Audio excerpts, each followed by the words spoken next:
Hello जी, अस्सलाम वालेकुम and welcome back to my channel. I hope कि आप सभी लोग बिल्कुल ठीक होंगे, खैरियत से होंगे और बिज़ी भी होंगे। बिज़ी इसलिए कि बच्चों के स्कूल ओपन हो चुके हैं और दोबारा से समर ब्रेक के बाद से बच्चों की एक रूटीन सेट करने में थोड़ा-सा टाइम लगता है। और सबसे ज़्यादा जो फ़िक्र और परेशानी की बात होती है, वो ये होती है कि बच्चों को स्कूल लंच में हम कौन-सी चीज़ें दें, कौन से ऐसे हेल्दी ऑप्शंस हम बच्चों के लिए पिक करें जो बच्चों को पसंद भी हों और बच्चों के लिए हेल्दी भी हों। वैसे टू बी ऑनेस्ट मैं बच्चों के स्कूल लंच के मामले में इतनी ज़्यादा स्ट्रिक्ट नहीं हूँ। मैं बच्चों को फ्रूट्स और वेजिटेबल की सर्विंग के साथ-साथ मैं कुछ जो पैकेट्स के स्नैक्स होते हैं, वो भी देती हूँ। हाँ, कोशिश मेरी होती है कि बहुत ज़्यादा हाई शुगर या जो कॉर्न सिरप्स वाली जो चीज़ें होती हैं, वो मैं ऐड ना करूँ और फ्रूट्स और वेजिटेबल्स के साथ घर में से कुछ घर का कुक किया हुआ भी मैं बच्चों के लंच बॉक्स में ऐड करूँ। इसके अलावा बच्चों को जो भी कुछ पसंद होता है, जैसे कोई फ्रूट बार हो गई, फ्रूट स्नैक्स हो गया या समटाइम्स कोई कुकी वगैरह हुई या कोई कपकेक या मफ़िन्स, समटाइम्स मैं घर में भी बेक कर लेती हूँ और समटाइम्स मैं बाहर से भी परचेज़ कर लेती हूँ। तो इसी तरह से मैं एडजस्ट कर लेती हूँ बच्चों के स्कूल लंच को। तो यहाँ पे स्कूल लंच रेडी हो चुका था, मुस्कान को मैं स्कूल ड्रॉप करके आ चुकी थी। फिर घर पे मैं वापस आई हूँ और आज मुझे थे कुछ काम, आज का दिन थोड़ा-सा बिज़ी होने वाला था। घर पे आके मैंने सिर्फ़ सिंपल सा नाश्ता बनाया, चाय बनाई थी और रिसेंटली हम लोग गए थे कॉस्को और कॉस्को में जब भी जाती हूँ वहाँ से मैं croissants जो होते हैं वो लाज़मी पिक करती हूँ। मुझे पर्सनली बहुत पसंद है, बच्चों को भी अच्छे लगते हैं और अक्सर चाय के टाइम पे या नाश्ते में क्विक सा और मज़ेदार सा नाश्ता हो जाता है। और अगर आपके पास एयर फ्रायर है तो एयर फ्रायर की हेल्प से तो croissant या इसके अलावा पेस्ट्रीज़ वगैरह जो होती हैं दोबारा से गर्म करने से, रीहीट करने से बहुत फ्रेश सी हो जाती हैं। तो जनाब नाश्ता किया और फिर वही दोबारा से घर के सारे काम, किचन क्लीन करना और उसके बाद मैं गैराज में आई थी अपनी, क्योंकि मुझे गैराज में से कुछ चीज़ें क्लीन करनी थी, गैराज को भी क्लीन करना था। फिर उसके बाद दोबारा से ऊपर गई, लंच बनाया। लंच करने के बाद अब मैं दोबारा मुस्कान को स्कूल से पिक करने के लिए जा रही हूँ। और लास्ट पूरे वीक से हमारे यहाँ सैन फ्रांसिस्को में इतना हसीन और खूबसूरत वेदर हुआ है कि सभी लोग एंजॉय करें। लेकिन आज थोड़ी-सी गर्मी कुछ ज़्यादा थी क्योंकि हम लोग इतनी ज़्यादा हीट के यूज़्ड टू नहीं हैं। आज यहाँ पे सैन फ्रांसिस्को में जो टेम्परेचर था वो 80 से अबव था। तो वाक़ई में हमारे लिए तो यही बहुत ज़्यादा गर्मी हो जाती है, लेकिन शुक्र है कि शाम तक फिर भी वेदर थोड़ा अच्छा हो जाता है। तो स्कूल से मैंने मुस्कान को पिक किया और मैं अब आई हूँ यहाँ पे कुछ फ्रूट्स और वेजिटेबल्स परचेज़ करने के लिए। तो आपको पता है जब बच्चों को आप स्कूल से पिक करते हैं और अगर गर्मी भी लग रही हो बच्चों को और बच्चों का स्कूल की टाइमिंग भी अगर इतनी लॉन्ग हो, तो बच्चों को सिर्फ घर जाना होता है, फ्रेश होना होता है और रिलैक्स करना होता है। और समटाइम्स तो बच्चों के पास बहुत सारा होमवर्क होता है जो उन्हें नेक्स्ट डे कंप्लीट भी करके स्कूल जाना होता है। तो मुस्कान को बिल्कुल भी मेरे साथ यहाँ पे ग्रोसरी शॉपिंग के लिए नहीं आना था, लेकिन फिर थोड़ी सी रिश्वत देनी पड़ी और रिश्वत ये थी कि जब मैं ये प्रोड्यूस की शॉपिंग कर लूँगी तो यहाँ पे काफ़ी सारे स्टोर्स बने हुए हैं जहाँ से मैं सब्ज़ी वगैरह परचेज़ करती हूँ, जिसमें हैं कुछ आइसक्रीम्स की शॉप्स, कुछ हैं फ्रेश जूसेस की शॉप और बोबा की शॉप्स भी है। तो फिर प्रॉमिस मैंने ये किया मुस्कान से कि फिर जब हम सब्ज़ी की शॉपिंग कर लेंगे तो उसके बाद हम जाएँगे बोबा के पार्लर में और बोबा शॉप से जाके हम वहाँ से बोबा के ड्रिंक लेंगे और उसको एंजॉय करेंगे। तो फिर जनाब ये राज़ी हुई मेरे साथ यहाँ पे आने के लिए। तो बच्चों को इस तरह से बहलाना पड़ता है और मैं ये समझती हूँ कि बच्चों को इसी तरह से हमें चाहिए कि हम अपने घर के कामों में उनको इन्वॉल्व करें, घरेलू शॉपिंग में उनको इन्वॉल्व करें और इसी तरह से हम बहाने-बहाने से उनको अपने साथ जो है टाइम स्पेंड करने की आदत डालें। समटाइम्स बच्चे खुद से कर लेते हैं, अपनी खुशी से करते हैं, लेकिन समटाइम्स बच्चों को नहीं करना होता है क्योंकि मैंने आप लोगों से जैसे शेयर किया कि स्कूल में बच्चों का लॉन्ग डे होता है, घर जाने की जल्दी होती है, होमवर्क वगैरह करना होता है और समटाइम्स सिंपली बच्चों का मूड नहीं होता क्योंकि इस तरह की जगहों पे जब बच्चे जाते हैं तो बिल्कुल बोर हो जाते हैं, उनको बोरियत हो जाती है। खैर ये तो हो गई बच्चों की बात और यहाँ पे अब मैं सामान जो है ज़रूरी चीज़ें वही पिक कर रही थी। और यहाँ पे अमेरिका में भी महंगाई का जो आलम है ना, बस मैं आपको क्या बताऊँ कि जिस तरह से आप सभी लोग परेशान हैं ना, तो आप लोग बस यकीन कीजिए कि हमारे यहाँ पे ओवरसीज़ में अमेरिका में भी यही हाल है। हर चीज़ के जो प्राइस हैं वो दिन ब दिन बढ़ते जा रहे हैं, चाहे वो छोटी-छोटी सी चीज़ें हों, प्याज़ हो, टमाटर हो, हरी मिर्चें हों, इवन कि हरा धनिया, ये सारी बहुत बेसिक और बहुत छोटी-छोटी सी चीज़ें हैं जिनके बगैर हमारी जो देसी कुकिंग है वो तो हो ही नहीं सकती। तो यहाँ पर भी वही हाल है जो आपकी तरफ आपकी कंट्री में है, इंडिया में है, पाकिस्तान में है या आप आप दुनिया के किसी भी हिस्से में हैं तो महंगाई का एक ही जैसा आलम है, चाहे आप दुनिया के किसी भी शहर में रह रहे हो, किसी भी मुल्क में रह रहे हो। तो खैर हमने जनाब की थोड़ी-सी शॉपिंग और उसके बाद अब मैं यहाँ पे मुस्कान को बोबा की शॉप में लेके आई थी। तो यहाँ पे मुस्कान ऑर्डर कर रही है कि जो भी उसको ड्रिंक चाहिए, डिफ़रेंट डिफ़रेंट फ्लेवर्स होते हैं बोबा में।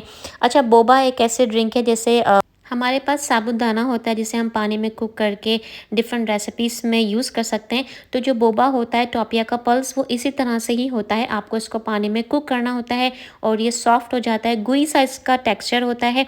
फ्लेवर इसका कोई नहीं होता। फ्लेवर आप इसको जब किसी सॉफ्ट ड्रिंक में, आइस टी में या किसी भी फ्रूट ड्रिंक में ऐड करते हैं तो इसका फ्लेवर जो है उसकी ड्रिंक की वजह से आता है। एक्चुअल बोबा का अपना कोई फ्लेवर नहीं होता। तो जनाब फिर हम आ गए थे घर पे और फिर अब यहाँ पे मुझे एक पार्सल का बहुत बेसब्री से इंतज़ार था। मैं काफ़ी टाइम से मैंने इसको ऑर्डर किया हुआ था। टिकटॉक की ओरिजिनल वेबसाइट से मैंने इसको ऑर्डर किया था। तो ये है स्नेल म्यूसिन और ये है एक तरह का मॉइस्चराइज़र और पूरे सोशल मीडिया पे ये प्रोडक्ट बहुत ज़्यादा वायरल है और जितने भी लोगों ने इसको यूज़ किया है उन सब के इस प्रोडक्ट को लेके बिल्कुल पॉजिटिव रिव्यूज़ हैं कि फेस पे अगर आपकी कोई भी प्रॉब्लम है, स्किन डिस्कलरेशन है, ड्राइनेस है और पिंपल्स हैं, एक्ने का इशू है, तो इन सारी प्रॉब्लम्स का ये एक सोल्यूशन है। आप इसको यूज़ करें और आपको विजिबल जो रिज़ल्ट है मिलेगा। लेकिन यहाँ पर अमेरिका में ये स्टोर्स में बिल्कुल सोल्ड आउट हो चुका था जब मैंने इसको 2 वीक्स पहले ऑर्डर किया था और मैं बेसब्री से इसका इंतज़ार कर रही थी। फिर इसको मैंने अमेज़न से ऑर्डर नहीं किया था क्योंकि अमेज़न पे भी बहुत सारी स्किन केयर, हेयर केयर की जो प्रोडक्ट्स हैं वो आपको फेक जो हैं वो लोग भेज देते हैं। तो मैंने इसको ऑफ़िशियल जो टिकटॉक की वेबसाइट है वहाँ से मैंने इसको ऑर्डर किया है और फिर भी मुझे ये प्रोडक्ट ओरिजिनल रिसीव नहीं हुई है।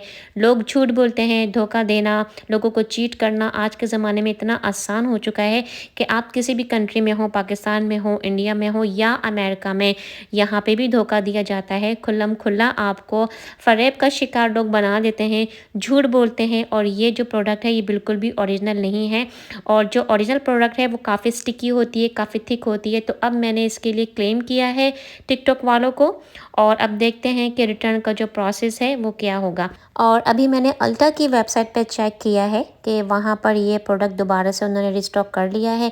तो देखें इंशाल्लाह फिर मैं अल्टा से परचेज़ करूँगी।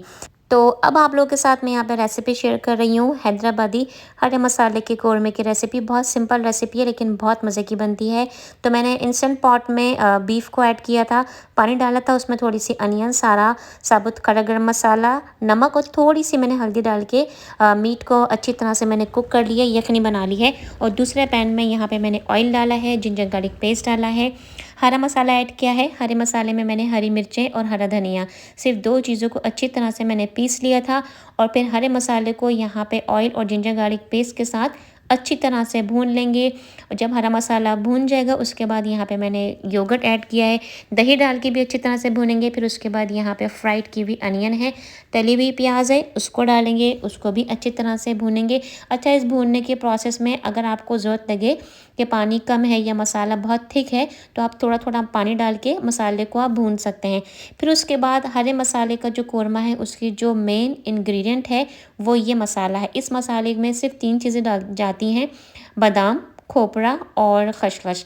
तो बादाम और खोपरा तो आप बराबर बराबर ले लीजिएगा, जैसे अगर 2-2 खाने के चमचे ले रहे हैं तो उतना ही, लेकिन जो खसखस है वो बहुत थोड़ी डालें, जैसे आधा खाने का चमचा या उससे भी कम। उसको हल्का सा ड्राई रोस्ट कर लें और फिर जो कॉफ़ी की जो छोटी मशीन होती है कॉफ़ी ग्राइंडर की, उसमें आप ग्राइंड कर लें।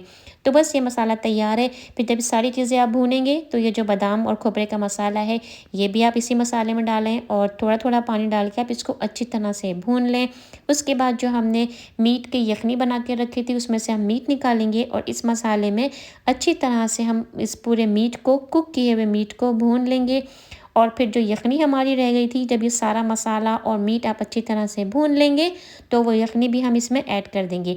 अच्छा, इस पूरे प्रोसेस में मैंने लाल मिर्चें ऐड नहीं की हैं और एक्चुअल रेसिपी में भी लाल मिर्चें, पिसी हुई जो मिर्चें होती हैं वो ऐड नहीं की जाती हैं। हरे मसाले का कोरमा का नाम इसीलिए रखा गया है कि ये पूरा जो सालन बनेगा वो हरे मसाले में ही बनेगा। तो अगर आप चाहें तो हरा मसाला थोड़ा सा एक्स्ट्रा पीस लें और अपने टेस्ट के हिसाब से आप बाद में भी थोड़ा सा ऊपर नीचे कम ज़्यादा करके अपने टेस्ट के हिसाब से स्पाइसेस को एडजस्ट कर सकते हैं। तो यखनी डाल के हम इसको पकाएंगे और अब आपको इतना इसको पकाना है लो टू मीडियम आँच पे, जितना आपको शोरबा इसमें रखना हो। तो हम लोग ज़्यादा शोरबा पसंद नहीं करते, क्योंकि इस सालन को मैं सर्व करूँगी राइस के साथ, प्लेन बॉयल राइस के साथ। लेकिन अगर आप चाहें तो नान के साथ, चपाती के साथ, पराठे के साथ भी ये सालन बहुत मज़े का लगता है। इसको दम पे रखें, दम पे रखने के बाद जो ऑयल है वो पूरा सेपरेट हो जाता है, बहुत मज़े का कोरमा बनता है। बहुत सिंपल सी रेसिपी है, लेकिन इसका जो फ्लेवर आएगा बहुत मज़े का आएगा। तो साथ में मैंने बनाए थे राइस, राइस के साथ हमने डिनर एंजॉय किया, और उसके बाद फिर वही घर के सारे काम, किचन साफ़ करना, बर्तन धोना, बच्चों के साथ टाइम स्पेंड करना। और जो मेरी घर की क्लीनिंग है वो मैं सारी क्लीनिंग रात में ही करती हूँ, जैसे फ्लोर वगैरह क्लीन कर लेना, स्वीप कर लेना, मॉप वगैरह भी कर लेना। और इसके साथ साथ अक्सर जब मैं लॉन्ड्री करती हूँ तो मैं कपड़े सेव करके रखती हूँ जब बच्चे आएंगे, ताकि मैं उनके साथ लॉन्ड्री फॉल करूँ। तो इस तरह से बच्चों के साथ मेरा टाइम भी स्पेंड हो जाता है, उनसे गपशप भी हो जाती है, पूरे दिन की उनकी रूटीन भी मैं उनसे डिस्कस करती हूँ कि उनका आज का दिन कैसा गुजरा, और कल के दिन की उनकी क्या एक्टिविटीज़ होंगी, कल के दिन का क्या प्लान होगा स्कूल में। तो गाइस, ये था मेरा आज का व्लॉग, और व्लॉग पसंद आया हो तो वीडियो को लाइक ज़रूर कीजिएगा। अपना बहुत ज़्यादा ख्याल रखें। नेक्स्ट व्लॉग में आपसे बहुत जल्द मुलाकात होगी। अल्लाह हाफ़िज़।